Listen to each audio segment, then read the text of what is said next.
Hello दोस्तों, wild life के शौकीनों, आज चलिए भारत के जंगली और खूबसूरत नजारों का एक यादगार सफर करते हैं। सुंदरबन के शाही बंगाल टाइगर से लेकर हिमालय के मायावी स्नो लेपर्ड तक, भारत जैव विविधता का खजाना है। मध्य प्रदेश के घने जंगलों की कल्पना कीजिए, जहां बाघों की दहाड़ आपकी रूह कंपा देती है, या फिर खुद को यूनेस्को वर्ल्ड हेरिटेज साइट पश्चिमी घाट के हरे भरे इलाके में देखिए, जहां जानवरों और पेड़ पौधों की एक अद्भुत दुनिया बसती है। क्या आपको पता है कि ये पहाड़ दुनिया के 8 सबसे बड़े जैव विविधता वाले हॉटस्पॉट्स में से एक हैं? कमाल है ना? और कमाल की बात करते हुए गिर के जंगल के एशियाई शेरों को कैसे भूल सकते हैं? दुनिया में यही एक जगह है जहां ये शानदार जानवर आजादी से घूमते हैं। इनकी शाही उपस्थिति भारत में पनपने वाली जंगली खूबसूरती की याद दिलाती है। फिर हैं राजसी भारतीय हाथी।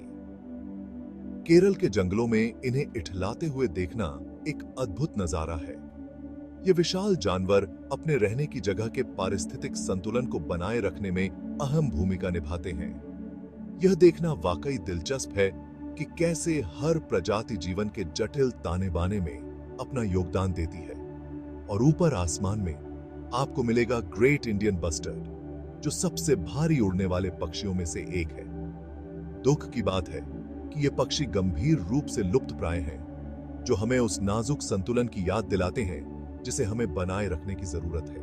अब चलते हैं भारत के पूर्वोत्तर हिस्से में, जहां काजीरंगा राष्ट्रीय उद्यान आपका इंतजार कर रहा है। यूनेस्को की इस विश्व धरोहर स्थल को एक सींग वाले गैंडों की आबादी के लिए जाना जाता है। इन प्राचीन जीवों को उनके प्राकृतिक आवास में देखना समय में पीछे जाने जैसा है। भारत का वन्य जीव सिर्फ बड़े और आकर्षक जानवरों के बारे में नहीं है, ये छोटे छोटे चमत्कारों के बारे में भी है, जैसे कि केओलादेओ राष्ट्रीय उद्यान के रंग बिरंगे पक्षी, पश्चिमी घाट की चमकीली तितलियां और गंगा नदी की चंचल डॉल्फिन। भारत का हर कोना जीवन और उन कहानियों से भरा हुआ है जिनका पता लगाने का इंतजार है। तो अगर आपको कभी मौका मिले तो अपने बैग पैक करें और अपने साहसिक सफर पर निकल जाएं।